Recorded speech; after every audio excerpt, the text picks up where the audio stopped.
प्यारे दोस्तों, आप सभी का बहुत बहुत स्वागत है शिवानी मैम हिंदी साहित्य क्लासेस में। कैसे हैं आप सभी? आशा करती हूँ आप लोग बहुत अच्छे हैं, स्वस्थ हैं और अपने अपने एग्ज़ाम्स की तैयारी आप सभी बहुत अच्छे से कर रहे हैं। तो चलिए, आज की क्लास में हम पढ़ेंगे आषाढ़ का एक दिन नाटक। आप सभी की परीक्षाओं के लिए मोस्ट इंपॉर्टेंट क्लास है ये। आप सभी लोग क्लास में बने रहिएगा, मेरे साथ पूरे नाटक को आप लोग ज़रूर पढ़िएगा और कॉपी पेन लेके बैठेंगे। जो भी महत्वपूर्ण होगा उसको मैं बताऊँगी, आप लोग नोट डाउन करते चलेंगे, शॉर्ट नोट्स आप लोग बनाते चलेंगे। ठीक, चलिए देखते हैं। आषाढ़ का एक दिन नाटक, जिसका प्रकाशन वर्ष है 1958। इस नाटक में टोटल 3 अंक हैं। नाटककार है मोहन राकेश। मोहन राकेश का जन्म 1925, मृत्यु 1972 में हुआ था। आगे जो है आषाढ़ का एक दिन नाटक से कुछ पॉइंट्स हैं जो मोस्ट इम्पॉर्टेंट है, इनको हम देख लेते हैं। उसके बाद हम चलेंगे भूमिका पे। पहला पॉइंट है, आषाढ़ का एक दिन नाटक 1958 में प्रकाशित हुआ था। मोहन राकेश की यह प्रथम और सर्वाधिक महत्वपूर्ण नाटक है। सन 1959 में इस नाटक को सर्वश्रेष्ठ नाटक होने का संगीत नाटक अकादमी पुरस्कार भी मिला था। 1971 में मणि कौल के निर्देशन में इस पर आषाढ़ का एक दिन फिल्म भी बनी, जिसे सर्वश्रेष्ठ फिल्म फेयर पुरस्कार भी मिला। यह एक बिंबधर्मी प्रगीतात्मक नाटक है। इसमें मुख्य बिंब मेघ का ही है। मुख्य बिंब क्या है? मेघ का ही है। यह नाटक कालिदास जी की कीर्ति और उन्हीं के जीवन पर आधारित है। अब हम पढ़ेंगे इस नाटक की भूमिका।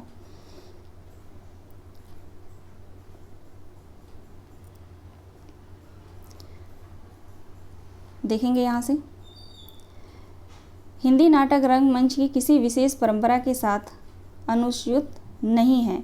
पाश्चात्य रंगमंच की उपलब्धि ही हमारे सामने है, परंतु न तो हमारा जीवन उन पर उपलब्धियों की मांग करता है और न ही यह संभव प्रतीत होता है कि हम उस रंग शिल्प को व्यापक रूप से ज्यों का त्यों अपने यहाँ प्रतिष्ठित कर दें। ये पूछा जा सकता है लाइन देकर, ठीक है। टोटल लाइन भी दिया जा सकता है, यहाँ से 2 लाइन देकर पूछा जा सकता है कि किस नाटक की भूमिका है। थोड़ा ये हम लोग पूरा पढ़ेंगे इसको।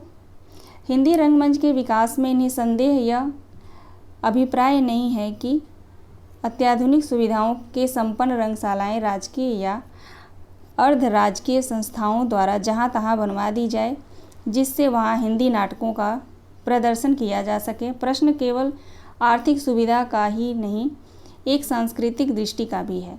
हिंदी रंगमंच को हिंदी भाषी प्रदेश की संस्कृति पूर्तियों को आकांक्षाओं का प्रतिनिधित्व करना होगा। मोस्ट इम्पॉर्टेंट पॉइंट है भूमिका से, इसको आप लोग नोट डाउन कर सकते हैं, कर लेंगे। रंगों और राशियों के हमारे विवेक को व्यक्त करना होगा। आगे देखते हैं। हमारे दैनंदिन को अभिव्यक्त करने के लिए जिस रंगमंच की आवश्यकता है, वह पाश्चात्य रंगमंच से कहीं भिन्न होगा। इस रंगमंच का रूप विधान नाटकीय प्रयोगों के अभ्यंतर से जन्म लेगा और समर्थ अभिनेताओं तथा दिग्दर्शकों के हाथों उसका विकास होगा। संभव है यह नाटक उन संभावनाओं की खोज में कुछ योग दे सके। ये जो है मोहन राकेश ने खुद लिखा है, ठीक। तो इसको आप लोग जो मैंने बोला उसको नोट डाउन कर लेंगे। चलिए, अब हम देखते हैं पात्र परिचय। आषाढ़ का एक दिन नाटक का हम देखेंगे पात्र परिचय। महिला पात्र में है अंबिका, ग्राम की एक वृद्ध महिला है। उसके बाद है मल्लिका, उसकी पुत्री है। उसके बाद है कालिदास, जो एक कवि हैं। फिर है दंतुल, जो एक राजपुरुष है। मातुल है कवि, मातुल कवि है। निपेक्ष है, जो ग्राम पुरुष है। विलोम भी ग्राम पुरुष है। रंगिणी नागरी है। संगिनी भी नगर की है, रंगिनी और संगिनी। अनुस्वार, जो एक अधिकारी है। अनुनासिक भी अधिकारी है। प्रिय गुणमंजरी राजकन्या, कवि की पत्नी, है ना। तो ये सभी पात्रों का नाम आप लोग याद रखिएगा और कौन क्या है ये भी आप लोग याद रखेंगे।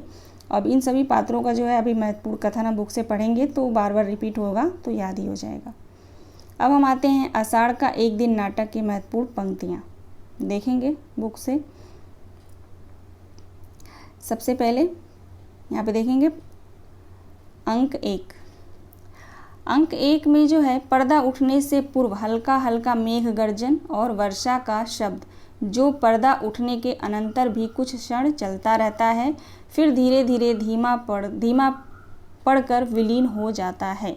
ये भी देकर पूछा जा सकता है कि आषाढ़ के एक दिन से जो है किस नाटक का आरंभ होता है यहाँ से, है ना। तो इसको आप लोग याद रखेंगे।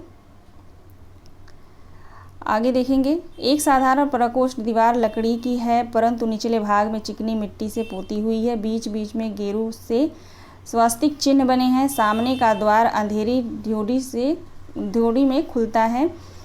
उसके दोनों ओर छोटे छोटे ताक हैं, जिनमें मिट्टी के बुझे हुए दिए रखे हैं।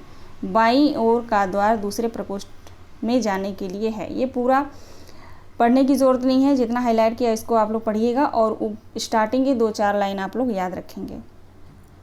यहाँ से जो है पहले अंक की शुरुआत होती है ना। अब देखिए यहाँ पे मल्लिका का कथन है, आषाढ़ का पहला दिन और ऐसी वर्षा माँ, ऐसी धरासार वर्षा, दूर दूर तक की उत्पत्तियाँ भीग गई और मैं भी तो देखो ना माँ कैसी भीग गई हूँ। ये मल्लिका का कथन है। मल्लिका कौन है? अंबिका की बेटी है। आगे है, नील कमल की तरह कोमल और आर्द्र, वायु की तरह हल्का और स्वप्न की तरह चित्रमय। मैं चाहती थी उसे अपने में भर लूं और आंखें मूंद लूं। मोस्ट इम्पॉर्टेंट किसका है कथन? ये मल्लिका का कथन है ना। और यहाँ से हम पढ़ रहे हैं ना मल्लिका का, तो ये दोनों कथन आप लोग लिख लीजिएगा। आगे देखिए, आगे भी मल्लिका का ही कथन है, मैं जीवन में पहली बार समझ पाई कि क्यों कोई पर्वत शिखरों को सहलाती मेघमालाओं में खो जाता है। क्यों किसी को अपने तन मन की अपेक्षा आकाश में बनते मिटते चित्रों का इतना मोह हो रहता है। क्या बात है माँ, इस तरह चुप क्यों हो? इतना तो देगा नहीं, लेकिन यहाँ से लेकर यहाँ तक आप लोग याद रखेंगे, लिख लीजिएगा अपने शॉर्ट नोट्स में। आगे अंबिका का कथन है, देखिए, कहती है, कभी वर्षों में ये आकृतियाँ यहाँ दिखाई देती हैं। कभी वर्षों में ये आकृतियाँ यहाँ दिखाई देती हैं, और जब भी दिखाई देती हैं कोई ना कोई अनिष्ट होता है। कभी युद्ध की सूचना आती है, कभी महामारी की। ये अंबिका कहती है मल्लिका से, है ना। इन दोनों में बात होती है माँ बेटी में। अगर पूरा आपके पास बुक नहीं है तो आप लोग मुझे टेलीग्राम पे कमेंट के माध्यम से आप लोग मुझे बता दीजिएगा। पूरे बुक का पेज जो है मैं आप लोगों को सेंड कर दूँगी, ये आप लोग पढ़ लेंगे, है ना। चलिए आगे देखिए, पिछली महामारी में जब तुम्हारे पिता की मृत्यु हुई थी तब भी मैंने ये आकृतियाँ यहाँ देखी थी। मोस्ट इम्पॉर्टेंट कथन है ना। किसका है ये? अंबिका का है। आगे देखिए, आगे अंबिका का ही कथन है, अग्निमित्र आज लौट आया है। कौन कहता है अग्निमित्र आज लौट आया है? तो ये अंबिका कहती है। मल्लिका कहती है लौट आया है, कहाँ से? अंबिका कहती है जहाँ मैंने उसे भेजा था। मल्लिका तुमने भेजा था। फिर आगे बात होती है, किंतु मैंने तुमसे कहा था अग्निमित्र को कहीं भेजने की आवश्यकता नहीं। तुम जानती हो मैं विवाह नहीं करना चाहती, फिर उसके लिए प्रयत्न क्यों करती हो? तुम समझती हो मैं निरर्थक प्रलाप करूं? अब अग्निमित्र से क्या संबंध है? या पूछ सकता है कि अग्निमित्र से क्या, किस लिए वो भेजा था? विवाह से, है ना। ऑप्शन में विवाह दे सकता है या कोई रिश्ता दे सकता है, ऐसे करके पूछा जा सकता है। तो अग्निमित्र यहाँ पढ़ के हमें पता चल रहा है ना, किंतु मैंने तुमसे कहा था अग्निमित्र को कहीं भेजने की आवश्यकता नहीं। तुम जानती हो मैं विवाह नहीं करना चाहती सॉरी, है ना। तो आगे चलते हैं आप। मल्लिका का कथन है, क्या अधिकार है उन्हें कुछ भी कहने का? मल्लिका का जीवन उसकी अपनी संपत्ति है, वह उसे नष्ट करना चाहती है तो किसी को उस पर आलोचना करने का क्या अधिकार है? ये मल्लिका का कथन है। फिर अंबिका का कथन है, आज तुम्हारा जीवन तुम्हारी संपत्ति है, मेरा तुम पर कोई अधिकार नहीं है। आगे अंबिका का कथन है, मैं जानती हूँ तुम पर आज अपना अधिकार भी नहीं है, किंतु इतना बड़ा अपवाद मुझसे नहीं सहा जाता। ये कंफ्यूज आपको अभी पढ़ के लग रहा होगा कि ये कथन अगर आएगा तो हम जान जाएंगे, लेकिन बहुत कंफ्यूज करता है है ना। मल्लिका और अंबिका का कुछ कुछ कथन है जो बहुत कंफ्यूज करते हैं, तो इसको आप लोग नोट डाउन कर लीजिएगा। जो आपको आसान लग रहा है कि नहीं ये आएगा तो मैं 100% लगा लूँगी या लगा लूँगा, और जो आपको लग रहा है कि नहीं ये कन्फ्यूजन भरा है या जो मैं बता रही हूँ उसको आप लोग नोट डाउन कर लेंगे। जैसे कि यहाँ पे मैं जानती हूँ तुम पर आज अपना अधिकार भी नहीं है, किंतु इतना बड़ा अपवाद मुझसे नहीं सहा जाता है। ये अंबिका का कथन है, ठीक है। लेकिन अंबिका और मल्लिका में कन्फ्यूजन ज़रूर होगा। आगे देखिए, मैंने भावना में भावना का वर्णन किया है। मेरे लिए वह संबंध और वह संबंधों से बड़ा है। मैं वास्तव में अपनी भावना से प्रेम करती हूँ, जो पवित्र है, कोमल है, अनश्वर है। मोस्ट इम्पोर्टेंट है ये कथन, ये पूछा भी जा चुका है, ठीक ना, ये पूछा जा चुका है। मल्लिका का कथन है। आगे देखिए, अंबिका कहती है और मुझे ऐसी भावना से वे तृष्णा होती है, पवित्र, कोमल और अनश्वर है ना। ये अंबिका का कथन है। आगे देखिए, अंबिका कहती है कि तुम जिसे भावना कहती हो वह केवल छलना और आत्म प्रवंचना है। भावना में भावना का वर्णन किया है। मैं पूछती हूँ भावना में भावना का वर्णन क्या होता है, उससे जीवन की आवश्यकताएं किस तरह पूरी होती हैं। भावना में भावना का वर्णन, बिल्कुल सही बात है ना।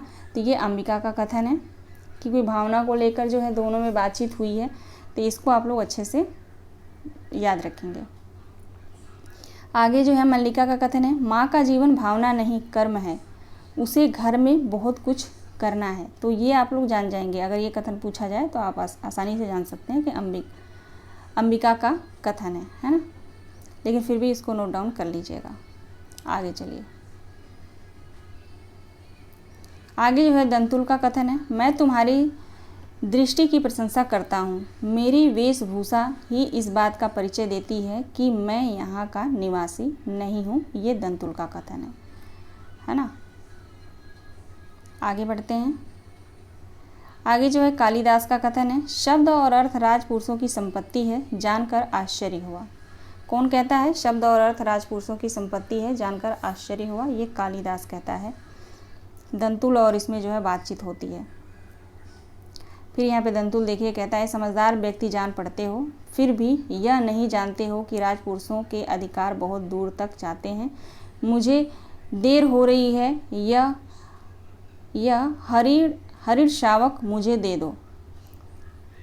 ठीक है, तो इसको नोट डाउन करने की जरूरत नहीं है, इम्पोर्टेंट नहीं है ये। आगे देखिए, आगे जो कालिदास का कथन है, कहता है कि ये हरिण शावक इस पर्वतीय भूमि की संपत्ति है राजपुरुष, और इसी पर्वतीय भूमि के निवासी हम इसके सजाती हैं, है ना। तो ये महत्वपूर्ण है, इसको भी आप लोग ध्यान रखेंगे।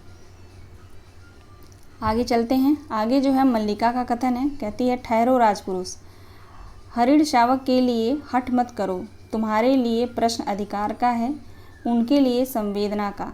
कालिदास निशस्त्र होते हुए भी तुम्हारे शस्त्र की चिंता नहीं करेंगे।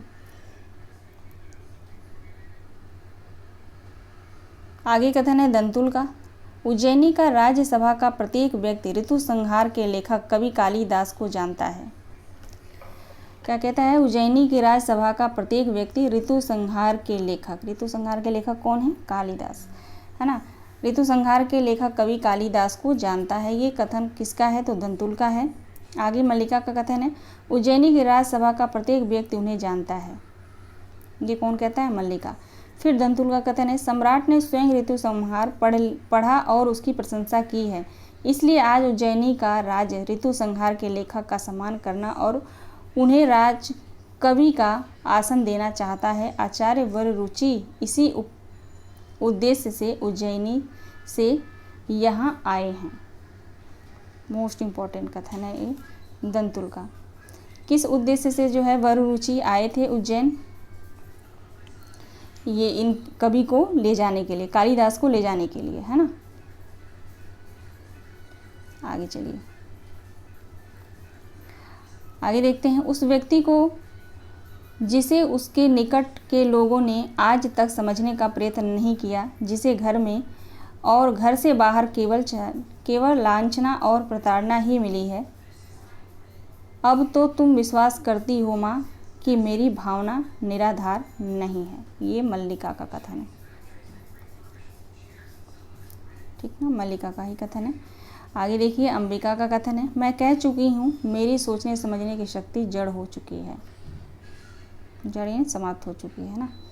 अंबिका का कथन है, मेरी यह अवस्था बीत चुकी है जब यथार्थ से आंखें मूंद कर लिया जाता है।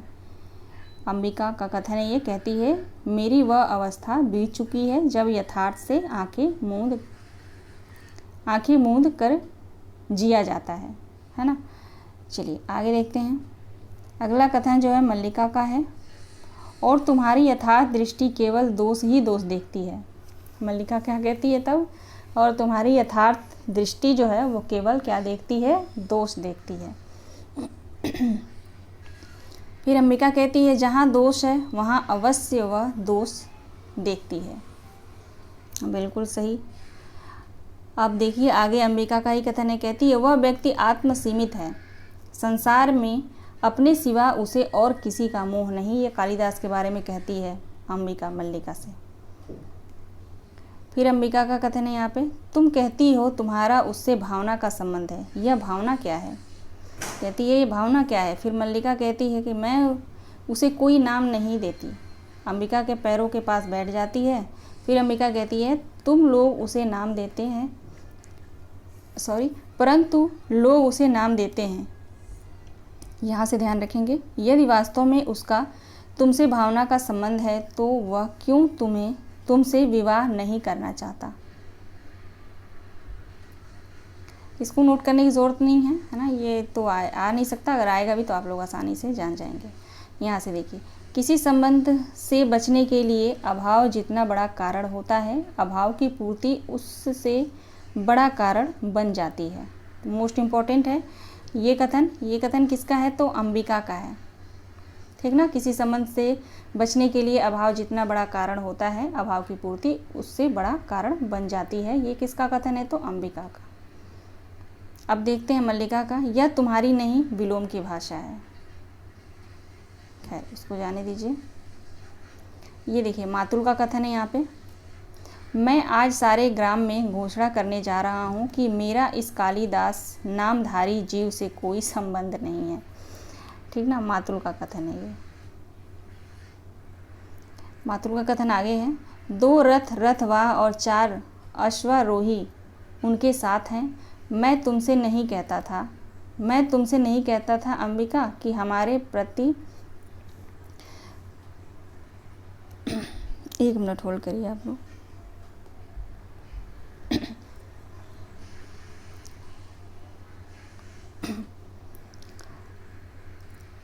ठीक है, देखेंगे मातुल का कथन है, 2 रथवाह और 4 अश्वारोही उसके साथ हैं। मैं तुमसे नहीं कहता था अंबिका कि हमारे प्रपितामह के एक दौहित्र का पुत्र गुप्त राज्य की ओर से शकों से युद्ध कर चुका है। ये किसका कथन है, तो ये मातुल का कथन है। महत्वपूर्ण कथन है ये, बहुत मोस्ट इम्पोर्टेंट है, इसको आप लोग नोट जरूर कर लेंगे। आगे भी मातुल का ही कथन है, कहता है अंबिका तुम समझो कि एक तरह से राज्य की ओर से हमारे वंश का सम्मान किया जा रहा है और वे वंशावंश कहते हैं, मुझे यह सम्मान नहीं चाहिए। ये मातुल का कथन है। आगे फिर कहता है मैं राजकीय मुद्राओं से कृत होने के लिए नहीं हूँ। आगे मातुल का ही कथन है, मेरी समझ में नहीं आता कि इनमें क्रय विक्रय की क्या बात है, सम्मान मिलता है ग्रहण करो, नहीं कविता का मूल्य ही क्या है। ये अंबिका और मातुल में बातचीत होती है ना। फिर देखिए अंबिका कहती है सम्मान प्राप्त होने पर सम्मान के प्रति प्रकट की गई उदासीनता व्यक्ति के महत्व को बढ़ा देती है। तुम्हें प्रसन्न होना चाहिए कि तुम्हारा भगिनी लोक नीति में निष्णात है। आगे मातुल का कथन है, यह लोक नीति है, मैं तो कहूँगा कि लोक नीति और मूर्ख नीति दोनों का एक ही अर्थ है। फिर टहलने लगता है। फिर कहता है जो व्यक्ति कुछ देता है, धन हो या सम्मान हो, वह अपना मन बदल भी सकता है, और बदल गया तो बदल गया। ये किसका कथन है, ये दोनों मातुल का। चलिए आगे देखते हैं। आगे मातुल का कथन है, न जाने इतने बड़े आचार्य को इसकी कविता में क्या विशेषता दिखाई देती है। ये मातुल का कथन है। कालिदास के बारे में कहता है, इस व्यक्ति को सम्मान लोक व्यवहार तक का तो ज्ञान नहीं, पर तुम लोक नीति की बात कहती हो और तुम लोक नीति की बात करती हो। ये किससे कहता है? अंबिका से कहता है मातुल।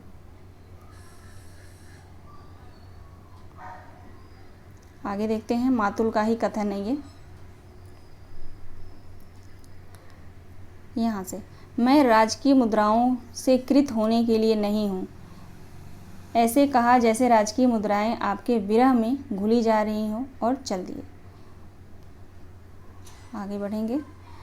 अगला कथन निपेक्ष का है, ठीक ना, निपेक्ष का है। यहाँ पे देखेंगे, मातुल को अपने मुंह के शब्द सुनने में ऐसा रस प्राप्त होता है कि वे बोलते ही जाते हैं, परिस्थिति को समझना नहीं चाहते। ये किसका कथन है? निपेक्ष का है। आगे अंबिका का कथन है, राज्य कवि का सम्मान करना चाहता है, राज्य कवि का सम्मान करना चाहता है। कवि सम्मान के प्रति उदासीन जगदम्बा के मंदिर में साधना निरत है। राज्य के प्रतिनिधि मंदिर में आकर कवि की अभ्यर्थना करते हैं, कवि धीरे धीरे खेल खेलता है। ये अंबिका का कथन है। आगे निपेक्ष का कथन है, मुझे विश्वास है कि उन्हें राजकीय सम्मान का मोह नहीं है, वे सचमुच इस पर्वत भूमि को छोड़कर नहीं जाना चाहते। निपेक्ष का कथन है। आगे निपेक्ष का कथन है, योग्यता 1/4 व्यक्तित्व का निर्माण करती है, शेष पूर्ति प्रतिष्ठा द्वारा होती है। बिल्कुल मोस्ट इम्पॉर्टेंट है। निपेक्ष का कथन है ये पूछा जा सकता है, इसको नोट डाउन कर लेंगे।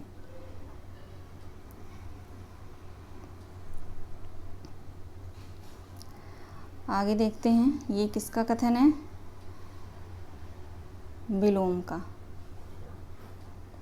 विलोम का कथन है, कहता है, उसे अपने हृदय का सत्य झांकता दिखाई देता है, उसे उलझन होती है, किंतु तुम तो जानती हो अंबिका, मेरा एकमात्र दोष यह है कि मैं जो अनुभव करता हूँ स्पष्ट कह देता हूँ। ये विलोम का कथन है। फिर विलोम का कथन है कि छंदों का अभ्यास मेरी वृत्ति नहीं है, छंदों का अभ्यास मेरी वृत्ति नहीं है। ये कौन कहता है? तो विलोम कहता है। फिर कालिदास कहता है, मैं जानता हूँ तुम्हारी वृत्ति दूसरी है। क्षण भर उसकी आंखों में देखता रहता है, फिर उसी वृत्ति ने संभवतः छंदों का अभ्यास सर्वथा जुड़ा दिया है। ये दोनों में बातचीत होती है, इसको नोट डाउन करने की जरूरत नहीं है। आगे बढ़ते हैं। अगला कथन यहाँ पे विलोम का है। कहते विलोम क्या है? विलोम क्या है? एक असफल कालिदास और कालिदास एक सफल विलोम। हम कहीं एक दूसरे के बहुत निकट हैं। मोस्ट इम्पॉर्टेंट है, और ये कथन जो है आ चुका है ना, ये पूछा जा चुका है। विलोम का कथन है ये। कहता है कि विलोम क्या है? एक असफल कालिदास और कालिदास एक सफल विलोम। हम कहीं एक दूसरे के बहुत निकट हैं, निकट पड़ते हैं, निकट जान पड़ते हैं, है ना। फिर कालिदास का यहाँ पे कथन है, मैं तुम्हारी प्रशंसा करने के लिए अवश्य बाध्य हूँ। तुम दूसरों के घर में ही नहीं, उनके जीवन में ही अनाधिकार प्रवेश कर जाते हो। ये कालिदास कहता है विलोम को। आगे कालिदास का कथन है यहाँ पे, मैं अनुभव करता हूँ कि यह ग्राम प्रांतर मेरी वास्तविक भूमि है। मैं कई सूत्रों से इस भूमि से जुड़ा हूँ।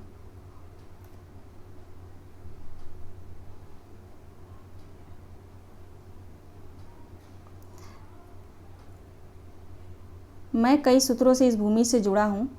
उन सूत्रों में तुम हो, यह आकाश और ये मेघ, यहाँ की हरियाली है, हरिणों के बच्चे हैं, पशुपाल हैं। किसका कथन है? कालिदास का है। आगे देखिए, मल्लिका का कथन है यहाँ पे, यह क्यों नहीं सोचती कि नई भूमि तुम्हें यहाँ से अधिक संपन्न और उर्वरा मिलेगी। इस भूमि से तुम जो कुछ ग्रहण कर सकते हो कर चुके हो। तुम्हें आज नई भूमि की आवश्यकता है जो तुम्हारे व्यक्तित्व को अधिक पूर्ण बना दे। किसका कथन है? मल्लिका का। फिर कालिदास कहता है कि नई भूमि सूखा भी तो सकती है, नई भूमि सुखा भी तो सकती है। फिर मल्लिका कहती है कि कोई भूमि ऐसी नहीं जिसके अनंतर में कोमलता ना हो। तुम्हारी प्रतीक्षा उस कोमलता को स्पर्श अवश्य पालेगी। सॉरी, प्रतीक्षा नहीं, प्रतिभा। तुम्हारी प्रतिभा उस कोमलता को स्पर्श अवश्य पालेगी। ठीक ना। तो ये मल्लिका का कथन है। आगे देखिए, आगे मल्लिका का कथन है, कहती है यह क्यों आवश्यक है कि तुम उन अपेक्षाओं का पालन करो। तुम दूसरों के लिए नई अपेक्षाओं की सृष्टि कर सकते हो। ये मल्लिका का कथन है, कालिदास से कहती है। अब हम आते हैं अंक 2 पे। अंक 2, कुछ वर्षों के अंतर। कुछ वर्षों के अंतर, वही प्रकोष्ठ है। प्रकोष्ठ की स्थिति में पहले से कहीं अंतर आ गया है। लिपाई कई स्थानों से उखड़ रही है। गेहूं से बने स्वास्तिक, शंख और कमल अब बुझे बुझे से हैं। चूल्हे के पास पहले से बहुत कम बर्तन हैं। कुंभ केवल 2 हैं और उन पर ऊपर तक काई जमी हुई है। ये पूछा जा सकता है, ये लाइन देकर पूछा जा सकता है कि आषाढ़ का एक दिन नाटक से जो है किस अंक की शुरुआत होती है, तो दूसरे अंक की। अब चलिए महत्वपूर्ण कथनों को देखते हैं। दूसरे अंक में मल्लिका का कथन है, यहाँ उन्होंने केवल ऋतु संहार की रचना की थी, वहाँ उन्होंने कई नए काव्यों की रचना की है। 2 वर्ष पहले जो व्यवसायी आए थे उन्होंने कुमार संभव और मेघदूत की प्रतियां मुझे ला दी थी। बता रहे थे उनके एक और बड़े काव्य की बहुत चर्चा है, परंतु उसकी प्रति उन्हें नहीं मिल पाई है। ठीक ना। तो इसको मोस्ट इम्पॉर्टेंट है, मल्लिका का कथन है ये। कहती है कि यहाँ उन्होंने केवल ऋतु संहार की रचना की थी।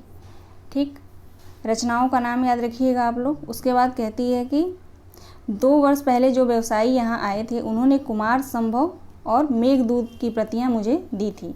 ठीक ना। तो किसकी प्रतियाँ दी थी?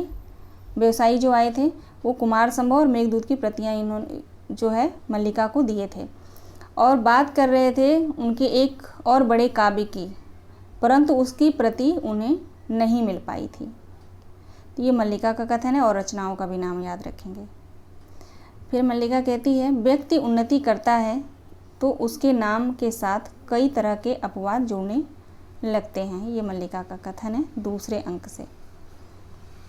फिर मल्लिका का कथन है, मैं अनेकानेक साधारण व्यक्तियों में से हूँ, वे असाधारण हैं, उन्हें जीवन में असाधारण का ही साथ चाहिए था।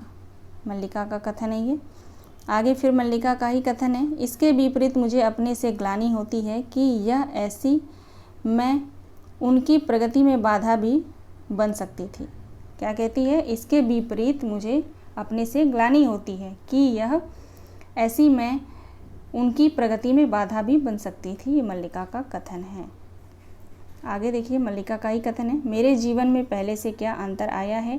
पहले माँ काम करती थी, अब वे अस्वस्थ हैं, अब मैं काम करती हूँ। ये मल्लिका का कथन है।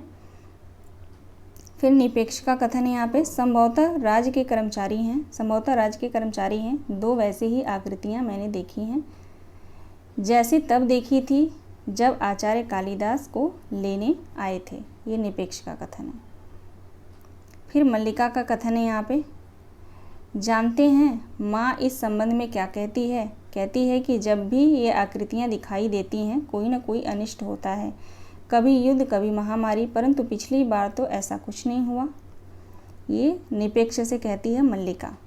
ठीक, ये पूछा जा सकता है कि मल्लिका किससे कहती है।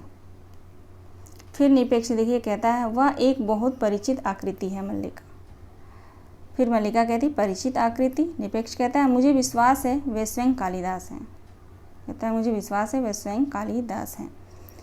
निपेक्ष का कथन है, मैंने अपनी आंखों से देखा है, वे घोड़ा दौड़ाते पर्वत शिखर की ओर आए हैं, इस राजसी वेशभूषा में और कोई उन्हें न पहचान पाए। निपेक्ष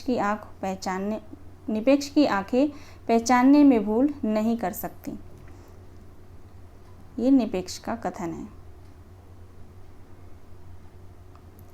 अब देखिए संगिनी का कथन है, यह है रंगिणी, उज्जैनी के नाट्य केंद्र में नृत्य का अभ्यास करती है, नाटक लिखने में भी इसकी रुचि है। तो मोस्ट इम्पॉर्टेंट है जो पात्र है संगिनी, ठीक है ना, वो रंगिनी का जो है परिचय बताती है। कहती है यह है रंगिनी, उज्जैनी के नाट्य केंद्र में नृत्य का अभ्यास करती है और क्या करती है, नाटक लिखने में भी इसकी रुचि है। तो नाटक लिखने में रुचि किसकी है, रंगिनी या संगिनी की, तो रंगिनी की है। दोनों एक दूसरे का परिचय जो है देती हैं मल्लिका से।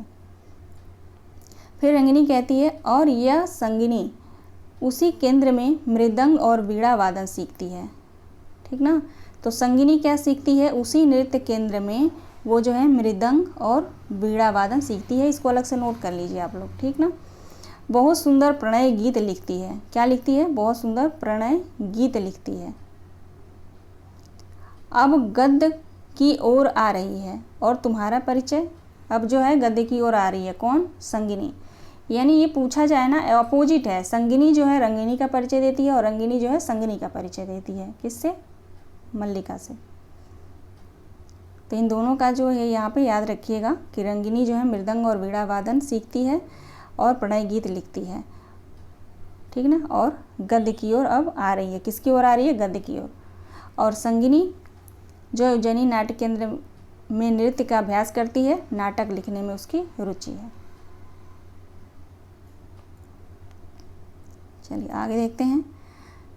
फिर संगिनी कहती है हाँ, आंचलिक शब्द जैसे पतंजलि ने लिखा है, न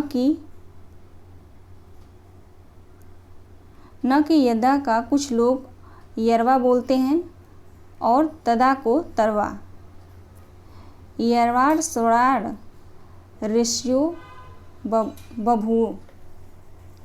फिर मल्लिका कहती है मुझे इतना ज्ञान नहीं। पतंजलि का जो है उल्लेख किसने किया है, तो संगिनी ने किया है और ये पूछा जा चुका है। इसको आप लोग नोट डाउन कर लेंगे। आगे देखिए, आगे संगिनी कहती है देखो हम कुछ ऐसी बातें जानना चाहती हैं जिनका संबंध यहाँ के और केवल यहाँ के जीवन से हो। तुम्हारे घर और वस्त्र तो लगभग हमारे जैसे हैं, यहाँ के जीवन की अपनी विशेषता क्या है। तो मल्लिका कहती है यहाँ के जीवन की अपनी विशेषता, ये कहती है पल भर झरोखे की ओर देखती रहती है, मैं नहीं जानती, हमारा जीवन हर दृष्टि से बहुत साधारण है। फिर संगिनी कहती है कि यह मैं नहीं मान सकती, इस प्रदेश में कालिदास जैसी असाधारण प्रतिभा को जन्म दिया है। यहाँ की तो प्रत्येक वस्तु असाधारण होनी चाहिए। रंगीली चूल्हे के आसपास की सब वस्तुओं का कोई अच्छी तरह देखकर और एक बार अंदर झांककर उसके पास आ जाती है। फिर रंगिनी जो है कहती है देखो मैं तुम्हें समझती हूँ, बात यह है कि राजकीय नियोजन में हम दोनों कवि कालिदास के जीवन की पृष्ठभूमि का अध्ययन कर रही हैं। अब देखिए ये मोस्ट इम्पॉर्टेंट है, ये दोनों जो है क्या कर रही हैं, कवि कालिदास के जीवन की पृष्ठभूमि का जो है अध्ययन कर रही हैं। फिर कहती है कि तुम समझ सकती हो कि यह कितना बड़ा और महत्वपूर्ण कार्य है, परंतु यहाँ घूमकर हम तो लगभग निराश हो चुकी हैं, यहाँ कुछ सामग्री है ही नहीं। फिर संगिनी कहती है कि अच्छा यहाँ की कुछ वनस्पतियों का नाम बताइए। मल्लिका कहती है कैसी वनस्पति, संगिनी कहती है कैसी वनस्पति। फिर सोचने लगती है कौन, संगिनी। फिर कहती है कि जैसे कालिदास ने कुमार संभव में लिखा है भास्वंती रत्नानि महोशिष्य, ये प्रकाश देने वाली औषधियाँ कौन सी हैं। तो मल्लिका कहती है कि औषधियाँ प्रकाश नहीं देती। ये आप लोग यहाँ से यहाँ तक याद रखिएगा। किसका है ये, संगिनी का, ठीक ना। संगिनी वनस्पति के बारे में जब बात हो रही है। फिर संगिनी कहती है कि औषधियाँ प्रकाश नहीं देती, तुम्हारा अभिप्राय है कि कालिदास ने जो लिखा वो झूठ है। फिर मल्लिका कहती है उन्होंने कुछ भी झूठ नहीं लिखा, उन्होंने तो लिखा है कि, चुप हो जाती है। फिर रंगिनी कहती है कि रहने दे संगिनी, यह यहाँ के संबंध में विशेष कुछ नहीं जानती। संगिनी भी निराशा से मुँह बिचकाकर उठ खड़ी होती है।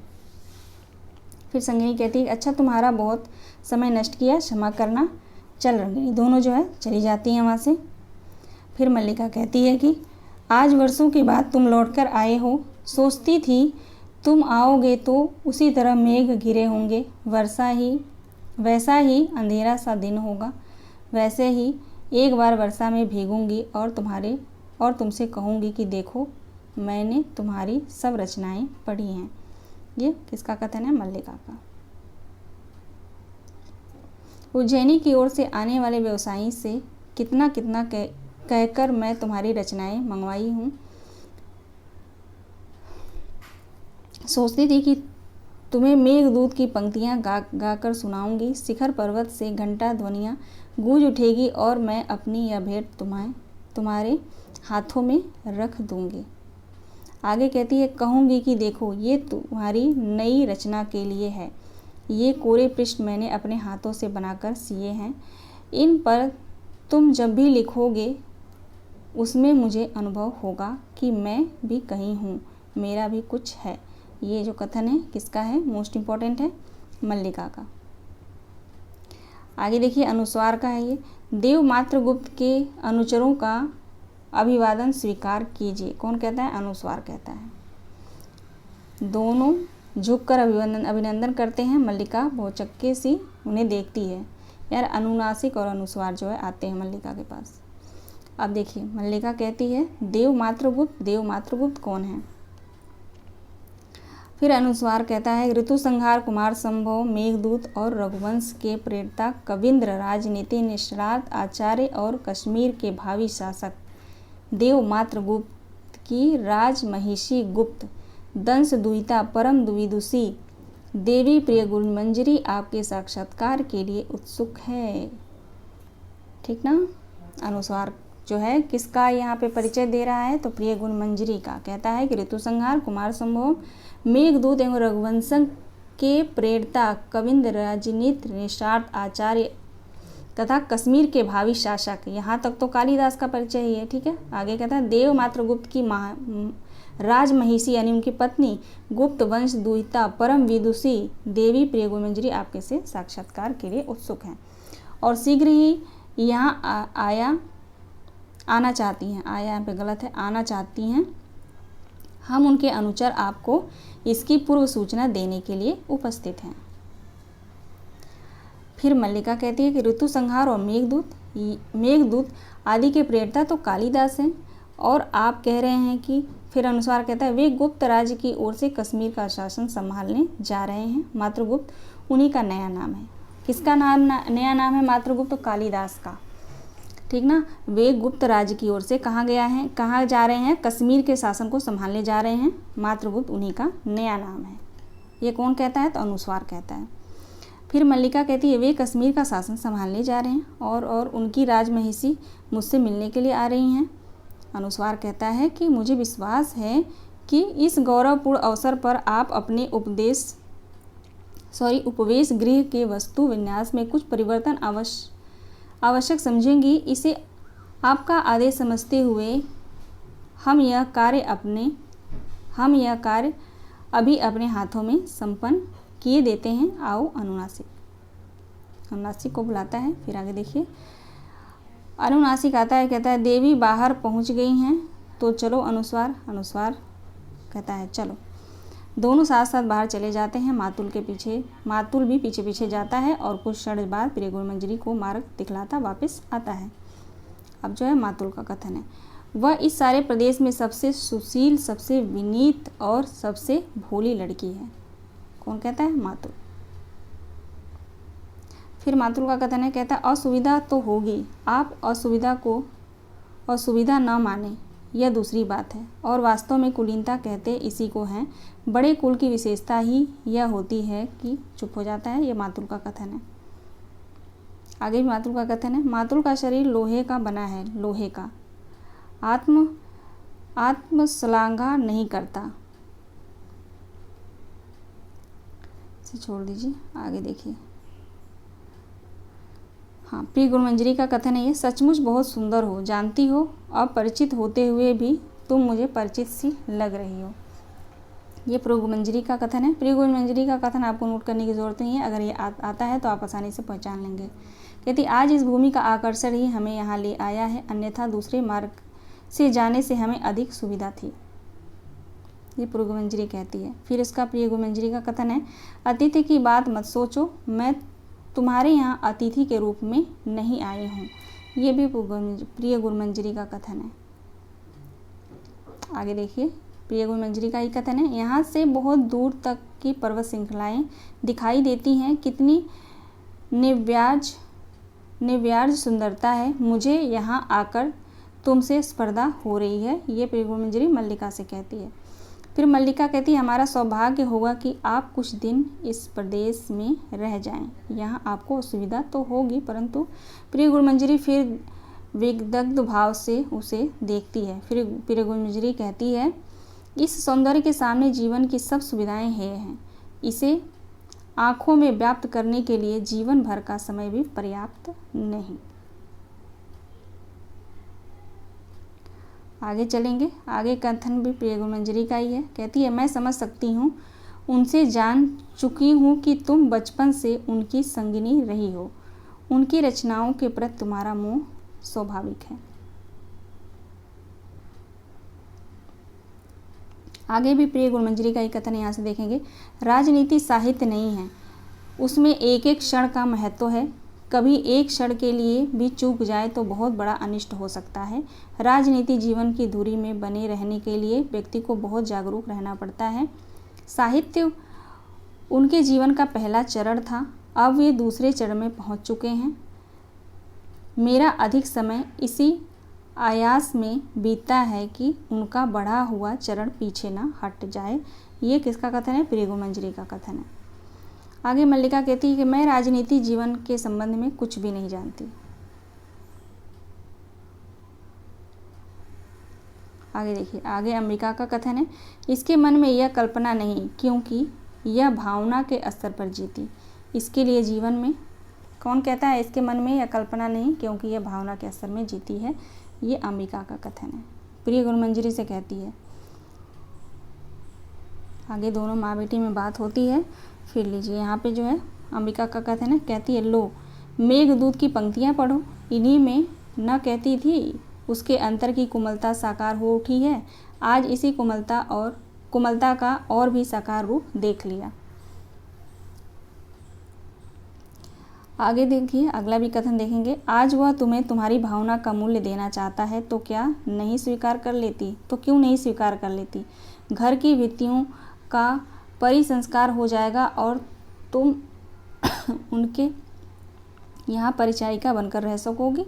इससे बड़ा और क्या सौभाग्य तुम्हें चाहिए? ये किसका कथन है? अंबिका का, मल्लिका से कहती है। फिर मल्लिका कहती है, राजकन्या की अपनी जीवन दृष्टि है माँ, उसके लिए और कोई कैसे उत्तरदायी है? खैर, इसको नोट डाउन नहीं करना है, इसको छोड़ देंगे। पूरा मैंने पढ़ रखा है नाटक, पूरा नाटक पढ़ के ही मैंने जो महत्वपूर्ण है उसको मैंने हाईलाइट किया है, कहीं से भी मैंने छोड़ा नहीं है, ठीक ना। तो इसके लिए आप लोग निश्चिंत रहिएगा, कुछ छूटने नहीं पाएगा। फिर कहती है, राजकीय पगधूली घर में पड़ती है तो लोग गौरव का अनुभव करते हैं, ऐसा अवसर हर किसी के जीवन में कहाँ आता है। ये जो है विलोम का कथन है। फिर मल्लिका का कथन है, यहाँ के पत्थर पहले भी मूल्यवान थे आर्य विलोम। यह और बात है कि पहले किसी ने उसका मूल्य समझा नहीं। ये मल्लिका का कथन है, दोनों मल्लिका का ही कथन है। अब यहाँ पे देखेंगे अंबिका का कथन है। कहती है, यहाँ की धूप में उन्हें अपनी छाएं अवश्य और सी लगती होंगी। वह कौन राक्षसी थी जो जिस किसी जीव को उसकी छाया से पकड़ लेती थी? अंबिका का कथन है ये। आगे अंबिका का कथन यहाँ से देखेंगे, कोई आश्चर्य नहीं, प्रसन्नता है कि मैं उसके संबंध में ठीक सोचती थी। जीवन एक भावना है, कोमल भावना, बहुत बहुत कोमल भावना। बिल्कुल सही बात है। और प्रसन्न रहती है कि जो वो कालिदास के बारे में सोचती थी अंबिका, वो सही निकला। अब हम आते हैं अंक 3 पे। 3 अंक है टोटल, तो लास्ट अंक है तीसरा अंक। कुछ और वर्षों बाद, यानी कुछ और वर्षों बाद, ये 20 वर्ष 30 वर्ष इसमें नहीं दिया है, ठीक ना, कंफ्यूज नहीं होना है। कुछ और वर्षों बाद यहाँ पे देखेंगे, वर्षा और मेघ गर्जन का शब्द, पर्दा उठने पर वही प्रकोष्ठ, एक दीपक जल रहा है ना, एक दीपक जल रहा है। प्रकोष्ठ की स्थिति में पहले से बहुत अंतर दिखाई देता है। सब कुछ जर्जर और अब अस्त व्यस्त है। कुंभ केवल एक है और उसका भी कोना टूटा है। कोना टूटा है। अब दूसरे अंक में आप लोगों ने देखा होगा कि एक कुंभ पड़ा है लेकिन कोना नहीं टूटा था, ठीक ना। एक पॉइंट भी याद रखेंगे तो पकड़ लेंगे आप लोग, ठीक ना। आसन अपने स्थान से हटा हुआ है और उस पर अब ब्याग छाल नहीं है। तो ये तीसरा अंक है। तीसरे अंक की शुरुआत जो है यहाँ से इन पंक्तियों से होती है। आगे देखेंगे कथन। मातुल का कथन है, मुझसे कोई पूछे तो मैं कहूँगा कि राजप्रसाद में रहने से अधिक कष्टकर स्थिति संसार में हो ही नहीं सकती। ये मातुल का कथन है। फिर मातुल का कथन है, कहता है कि जिसके आगे कोई सिर झुकाएगा, मातुल न देवी है न देवता, न पंडित है न राजा है, तो फिर क्यों कोई सिर झुकाकर मातुल की वंदना करे। परंतु नहीं, लोग मातुल की तो क्या, मातुल के शरीर से उतरे वस्त्रों तक की वंदना करने को प्रस्तुत थे। ये मातुल का ही कथन है, ठीक ना। आगे देखेंगे। व्यवसायी कहते थे, उज्जैनी में अपवाद है, तुम्हारा बहुत सा समय वारांगनाओं के सहवास में व्यतीत होता है। ये किसका कथन है, तो ये मल्लिका का कथन है। आगे देखिए, आगे जो कथन देखेंगे, वही आषाढ़ का दिन है, उसी तरह मेघ गरज रहे हैं, वैसे ही वर्षा हो रही है, वही मैं हूँ, उसी घर में हूँ। ये मल्लिका का कथन है। अब हम लोग लास्ट अंक पढ़ रहे हैं, तीसरा अंक। कालिदास का कथन है यहाँ पे, कहता है, क्योंकि मैं वह व्यक्ति नहीं हूँ जिसे तुम पहले पहचानती रही हो, दूसरा व्यक्ति हूँ। आगे कहता है, और सच कहूँ तो वह व्यक्ति हूँ जिसे मैं स्वयं नहीं पहचानता। तुम इस तरह जड़ सी क्यों खड़ी हो, मुझे देखकर बहुत आश्चर्य हुआ। मल्लिका कहती है कि मुझे विश्वास ही नहीं हो रहा कि तुम हो और मैं जो तुम्हें देख रही हूँ वास्तव में मैं ही हूँ। ये मल्लिका का कथन है। फिर कालिदास का यहाँ पे देखेंगे, कहता है कि नहीं, स्वप्न नहीं है, यथार्थ है कि मैं यहाँ हूँ, दिनों की यात्रा करके थका टूटा हारा हुआ यहाँ आया हूँ कि एक बार यहाँ के यथार्थ को देख लो। कालिदास का कथन है। फिर कालिदास कहता है कि भीगना भी जीवन की एक महत्वाकांक्षा हो सकती है, वर्षों के बाद भीगा हूँ, अभी सूखना नहीं चाहता। ये कालिदास का कथन है। फिर कालिदास कहता है कि मैंने सोचा न था कि यह घर कभी मुझे अपरिचित सा लग सकता है, यहाँ की प्रत्येक वस्तु का स्थान और विन्यास इतना निश्चित था, परंतु आज सब कुछ अपरिचित लग रहा है। अपरिचित तो लगेगा ही ना। फिर कालिदास का कथन है। फिर आगे देखिए, आगे कहता है कि और तुम भी अपरिचित सी लग रही हो, इसलिए कहता हूँ कि संभव है दृष्टि उतना नहीं बदला जितना मेरी दृष्टि बदल गई है। कहता है कि संभव है कि दृश्य उतना नहीं बदला जितना मेरी दृष्टि बदल गई है। फिर मल्लिका कहती है, थके हो बैठ जाओ, आँखों से लगता है तुम अब भी स्वस्थ नहीं हो। फिर कालिदास कहता है कि बहुत दिन इधर उधर भटकने के बाद यहाँ आया हूँ, कश्मीर जाते हुए जिस कारण से यहाँ नहीं आया था, आज उसी कारण से आया हूँ। फिर मल्लिका कहती है कि आर्य मातुल से आज ही पता चला था कि तुमने कश्मीर छोड़ दिया। कालिदास कहता है, हाँ, क्योंकि सत्ता और प्रभुता का मोह छूट गया। आज मैं उस सबसे मुक्त हूँ जो वर्षों से मुझे कसता रहा। फिर आगे कहता है कि कश्मीर में जो लोग समझते थे कि मैंने संन्यास ले लिया है, परंतु मैंने संन्यास नहीं लिया, मैं केवल मात्रगुप्त के कलेवर से मुक्त हुआ हूँ। यानी जो मात्रगुप्त इसका नाम मिला है उससे, कहता है, उससे मुक्त हुआ हूँ, जिससे पुनः कालिदास के कलेवर में जी सकूं। एक आकर्षक सदा मुझे उस सूत्र की ओर खींचता था जिसे तोड़कर मैं यहाँ से गया था। यहाँ की एक एक वस्तु में जो आत्मीयता थी वह यहाँ से जाकर मुझे कहीं नहीं मिली। मुझे यहाँ की एक एक वस्तु के रूप और आकार स्मरण है। ये कालिदास कहता है मल्लिका से।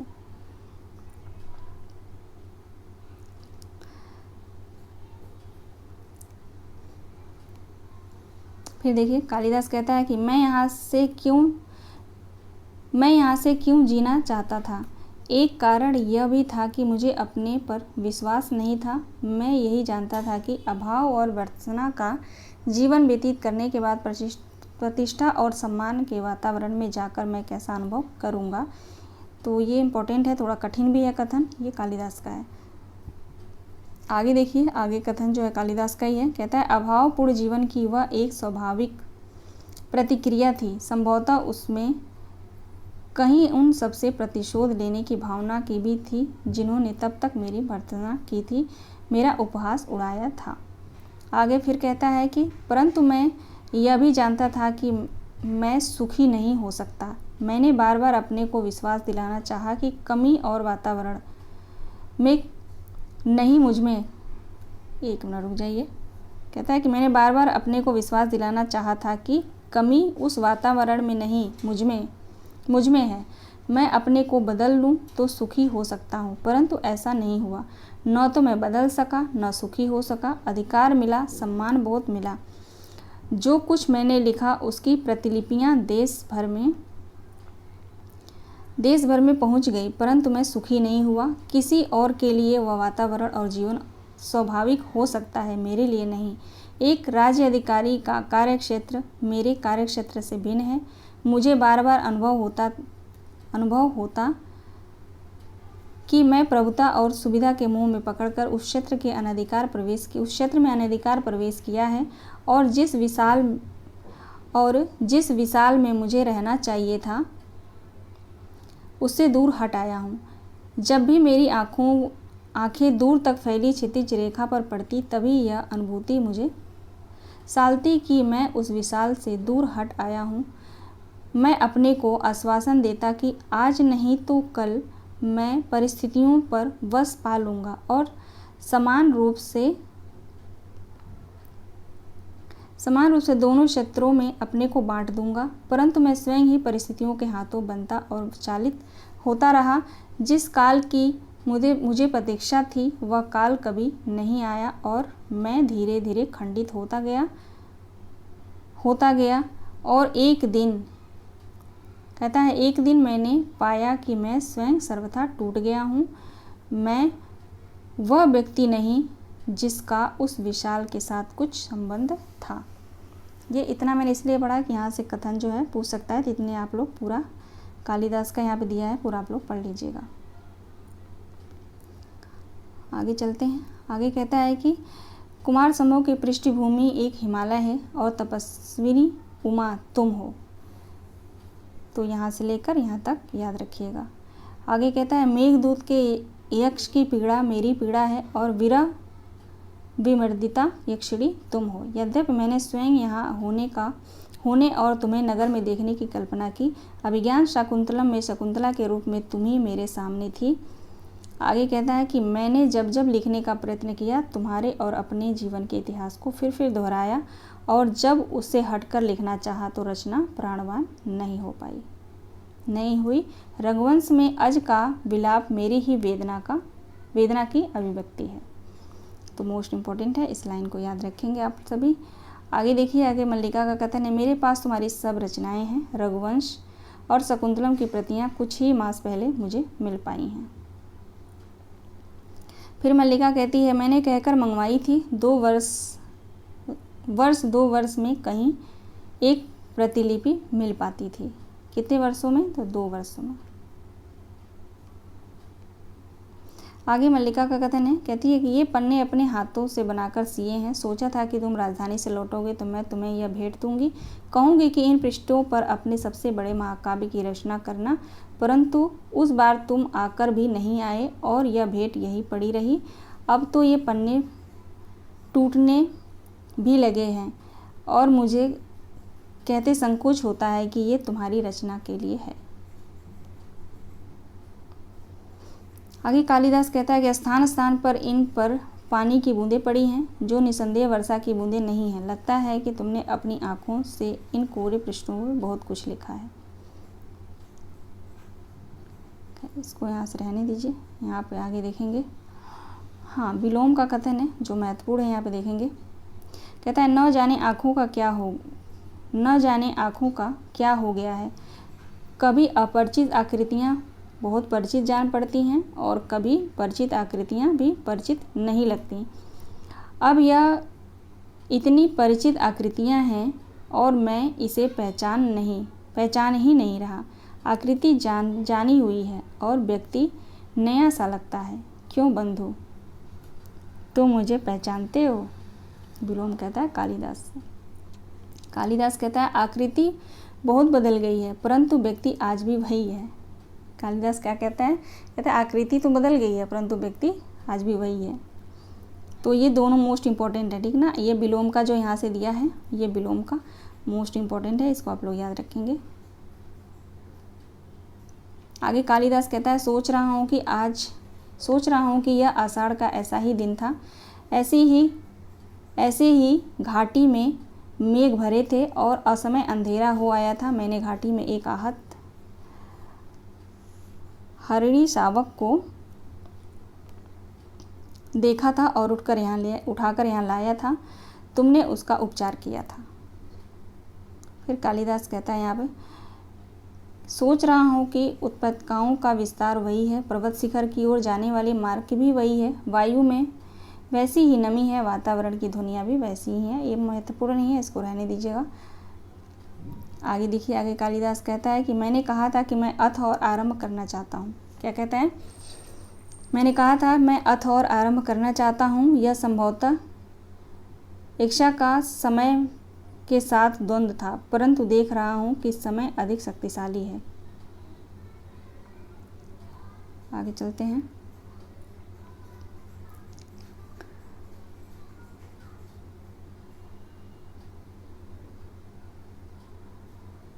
यहाँ तक हमने पढ़ा समय अधिक शक्तिशाली है, ये लास्ट का है, कालिदास का कथन है, ठीक ना। मल्लिका कहती है क्योंकि फिर अंदर से बच्ची के रोने की आवाज़ सुनाई देता है। मल्लिका झट से अंदर चली जाती है क्योंकि ग्रंथ आसन पर रखता हुआ जैसे वो अपने को उत्तर देता है ना, क्योंकि विलोम से शादी हो गई होती है इसकी, मल्लिका की, और उसका एक बच्चा भी होता है। कालिदास कहता है क्योंकि वो प्रतीक्षा नहीं करता। आगे जो है बिजली चमकती है और मेघ गर्जन सुनाई देता है। लास्ट में भी वही चीज़ है जो जहाँ से स्टार्टिंग हुआ था, ठीक ना। कालिदास एक बार चारों ओर देखता है, फिर झरोखे के पास चला जाता है। वर्षा पड़ने लगती है। वह झरोखे के पास जाकर ग्रंथ को एक बार फिर उठाकर देखता है और रख देता है। फिर एक दृष्टि अंदर की ओर उठाकर ड्योढ़ी में चला जाता है। क्षण भर सोचता सा वहाँ रुक जाता है, फिर बाहर से दोनों किवाड़ मिला देता है। वर्षा और मेघ गर्जन का शब्द बढ़ जाता है। कुछ क्षणों के बाद मल्लिका बच्ची को वक्ष से सटाए अंदर आती है और कालिदास को न देखकर दौड़ती सी झरोखे के पास चली जाती है। फिर मल्लिका जो है कालिदास का नाम लेती है, कहती है कि उसी तरह झरोखे के पास से आकर ड्योढ़ी के किवाड़ खोल देती है। फिर कालिदास पैर बाहर की ओर बढ़ाने लगता है, परंतु बच्ची को बाहों में देखकर जैसे वहीं जकड़ जाता है। बच्ची को देखता है तो वहीं रुक जाता है। फिर टूटी सी आकर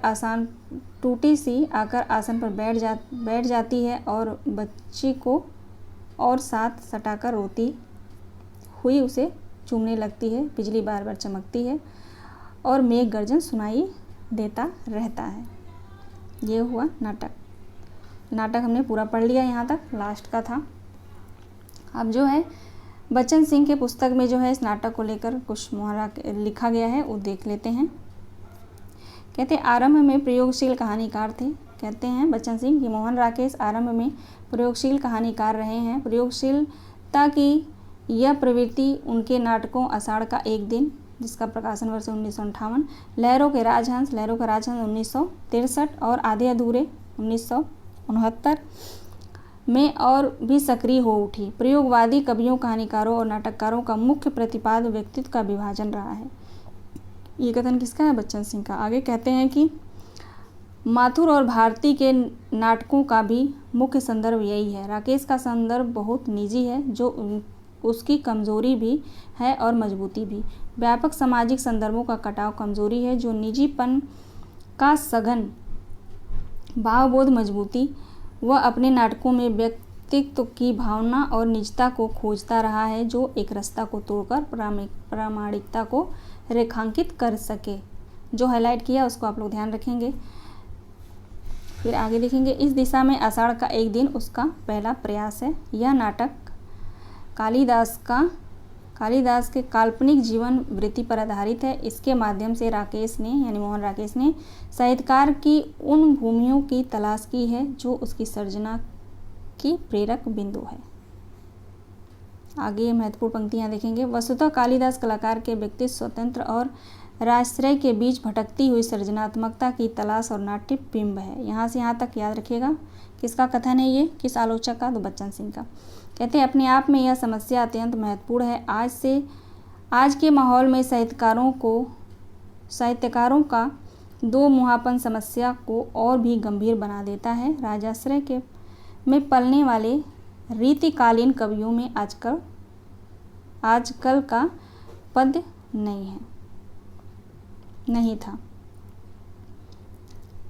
यहाँ से देखिए, कालिदास मल्लिका से कहता है कि मैं अनुभव करता हूँ कि यह ग्राम प्रांत मेरी वास्तविक भूमि है। मैं कई सूत्रों से इस भूमि से जुड़ा हूँ। उन सूत्रों में तुम हो, आकाश और मेघ हैं। यहाँ की हरितिमा है, हरिणों के बच्चे हैं, पशु पालक है। यहाँ से जाकर मैं अपनी भूमि से उखड़ पाऊँगा। यही नहीं, उसका दावा है कि मैं एक राजकीय मुद्राओं से कृत होने के लिए नहीं हूँ। तो ये कथन हम लोग पढ़ लिया है, वही यहाँ पे दिया है, इसको जान दीजिए। यहाँ पे देखेंगे, कालिदास और मल्लिका की रोमांटिकता के विरुद्ध अंबिका विलोम और मातुल को खड़ा किया गया है, जो अपने विक्षोभ व्यंग कूटनीतियों में कालिदास को ट्रेजडी बना देते हैं। तो ये महत्वपूर्ण है, याद रखेंगे, बच्चन सिंह का है। यो सभी की जिंदगी भीतर है, किंतु कालिदास के अतिरिक्त सभी पात्र उसे झेल जाते हैं। किसी बड़ी अर्थवत्ता में न जुड़ पाने तथा नए नाट्य रूप में खोज पाने पर भी अपनी काव्यात्मकता और नाट्य बिंबों की योजना में यह नाटक नई दिशा निर्देशित करता है। ठीक था, इस नाटक को लेकर जो बच्चन सिंह के पुस्तक में था उसको मैंने लिया था, जो महत्वपूर्ण है। तो चलिए, यही नाटक समाप्त हुआ। आप लोग कमेंट के माध्यम से बताइएगा क्लास कैसी रही। लाइक ज़रूर कर दीजिएगा आप लोग, और कोई भी क्वेरी तो आप लोग कमेंट के माध्यम से ज़रूर बताइएगा। Thank you so much.